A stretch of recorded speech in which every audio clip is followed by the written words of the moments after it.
Hi friends, Miss Kristen here. So today I'm going to be doing lesson 2 for Summer of Solfege.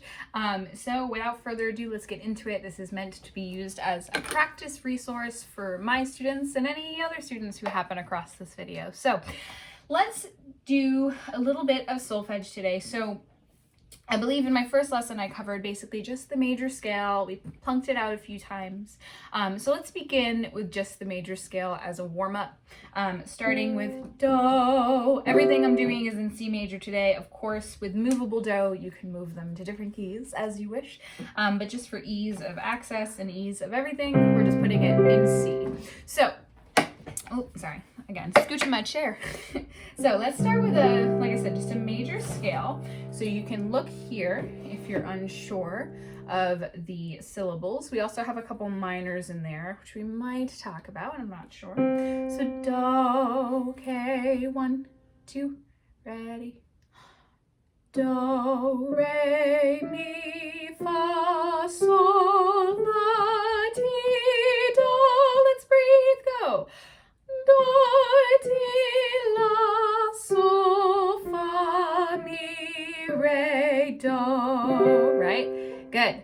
So let's do it again, but I'm going to be quiet and I'm just going to play the piano for you. So ready.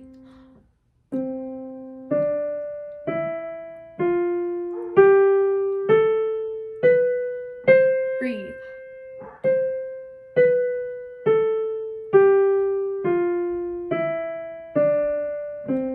Good. Okay, so now challenge mode. Sorry, that was my challenge siren. Let's try it again a cappella. So I'm just going to give you the hand symbols for the timing, but I'm not going to play the piano. So here's your Do. Do, ready.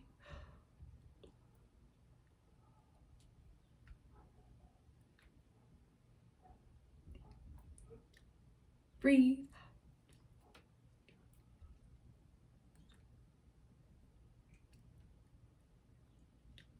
Good. Okay. How'd you do?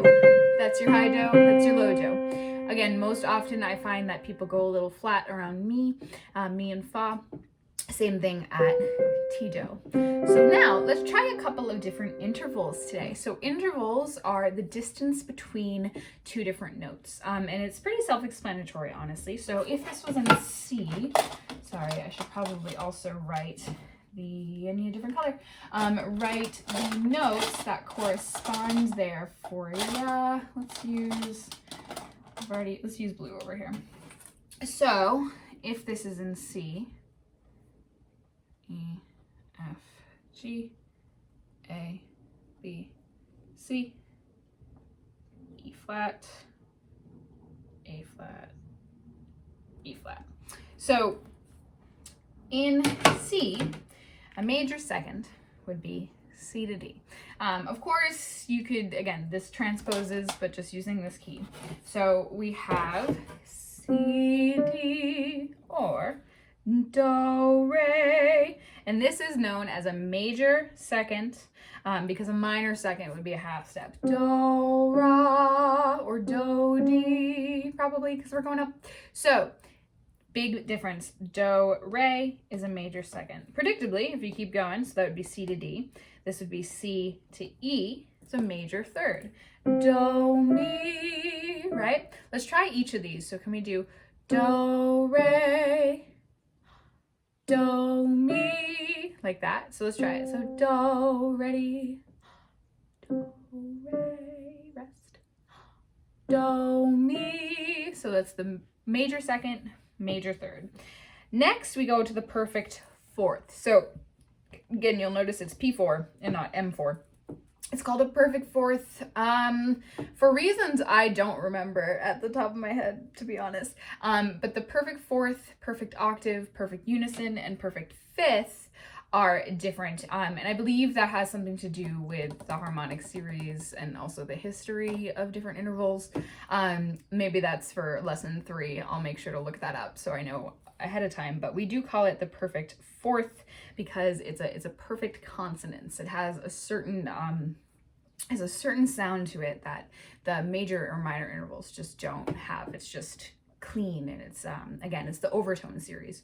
So we have our perfect fourth, perfect fifth. So perfect fourth would be do, fa. So do, fa, or C, F in this key. So let's do do, fa. Ready?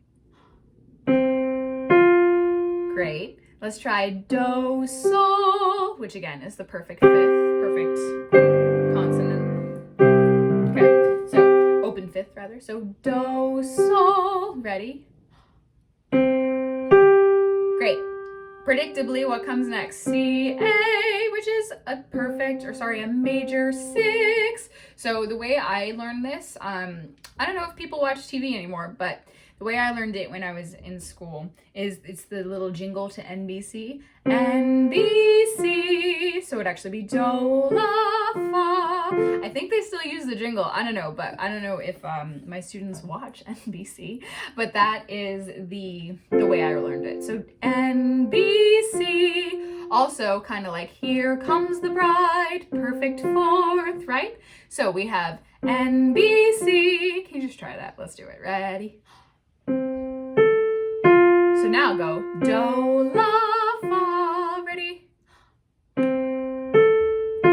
Great. So there you go. So that's your major six, major seven, C to B. So major six was C to A. So we have major seventh.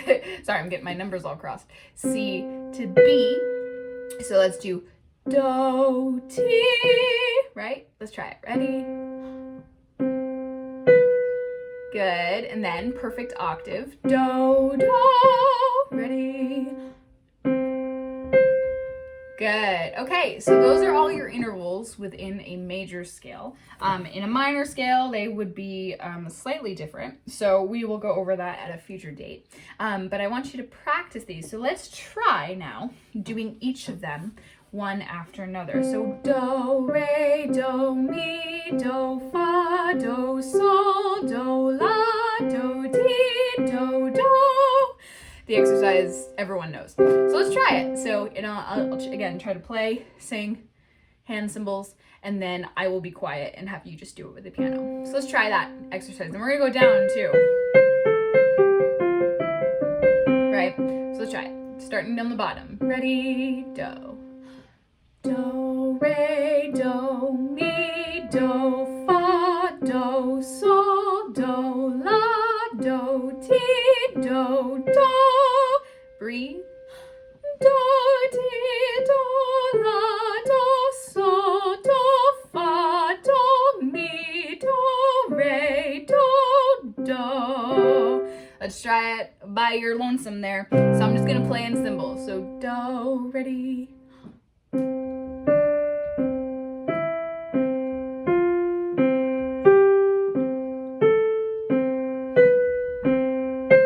Ready?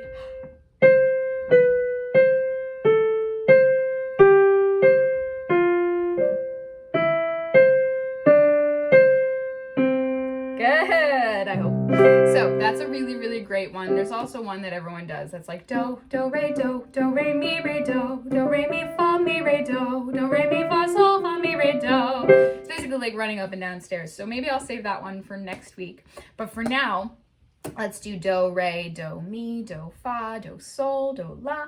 And remember, for vocal technique wise, I'm not really talking about that. Honestly, for my students, I don't do solfege right out the gate, even if they're young. I tend to make sure that you have a command over your voice, because if we're just drilling these into our face and you don't have any technique, you're just gonna have to undo that later, because I know that from experience. That's what happened to me in high school when I did all of these. I got really good at sight reading and I got really good at solfege and sight singing, but because I had poor vocal technique, I had to unwind that all when I went to college anyway. So the reason I'm standing up is, remember our boops, right? So especially with larger intervals like this, any skips or any, sorry, I'm taller than the frame, any skips or any larger leaps, you will need to support that with your belly, right? So in singing, you want to keep really expanded. And then if you need to increase the air pressure, we do kind of like a little tuck. So I'll show you what I mean. So for something like a fifth, a big interval, do, sol, for me, I can stay expanded. do, sol, and have a pretty good control over my airstream. So one option, like I said, stay expanded, keep the ribs open, making sure you have enough control over your airstream so that you can reach that higher note. Additionally, if you're not quite used to that feeling yet, try this. Can you go beep? And I just want you to feel what your belly does when you do that. So ready, beep. You should feel almost like, and you can see on mine, beep. You can see how there's a little comes in. If you watch a little screaming baby, their bellies do this all the time. Also, watch a dog. When it barks, you'll see the tummy contracts. These abdominal muscles are actually handy in making sounds. They're there to support and increase or decrease the airstream. So let's try beep, do, sol. Ready? Do, sol. So I want you to feel like that when you do the larger intervals. Anyway, technique aside, let's keep going. Let's do a couple more things. So especially with that technique in mind, do, re, do, mi, do, fa, do, sol, do, la, do, ti, do, right? It goes one after another. So you want to stay expanded and the belly might have a little bit of a tucking sensation. So let's see. Let's try. Why not? Let's try some other intervals here. Not intervals, but let's do a major triad. So a triad is any, try 3 notes, right? So the most common triad in a major scale, for sure, or a major key, is do, mi, sol, right? Which would outline the C major chord, which is the 1 chord in C major, right? So do, mi, sol. Can we just try that? Ready, go. Do, mi, sol. This time without me, but with the piano. So ready. Great. Okay, now what about going back down? Sol, mi, do. Ready, go. Good. So that is a major triad, do, mi, sol, or in this key, C major. Obviously, there are other triads. That's how we build chords, right? So if you do skips, do, mi, sol, re, fa, la, mi, sol, ti, fa, la, do, those are all the different chords in C major. So let's do the 5 chord, which is sol, ti, re. Now you can do this, obviously there's only 8 notes in the scale, so you're gonna have to skip above one of them, so, or below. So you can do sol, ti, re, do, right, sol, ti, re. Let's try a bottom one, sol, ready, sol, ti, re, right, so that's a lower one. Or if you wanna do a higher one, sol, ti, re,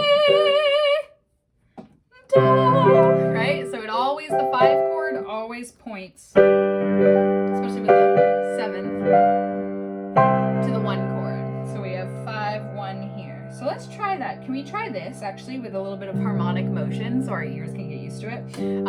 So let's do sol, or again, if you want to do down there, if you're a boy or a lower voice, so sol, ti, re, or sol, ti, re, right? Sol. So let's try that. We're gonna go sol, ti, re, do, like that, and I'm gonna play underneath you.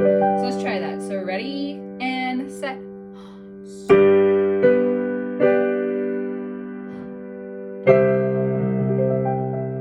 Good. So that's your first 1-5 progression there. Sorry, 5-1. So let's see. Let's do the 4 chord. So the other most important chord in a major key is the 4 chord, or the subdominant. So we have tonic is the 1 chord, dominant is the 5 chord. Usually a dominant 7th, including fa. And then the 4 chord is fa, la, do, and that's the subdominant. So fa, la, do.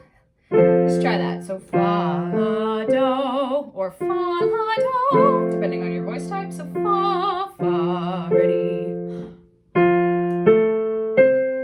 Good. Fa, la, do. Let's try this. Can we go fa, la, do, sol, ti, re, do. So that'll be 4. Again, so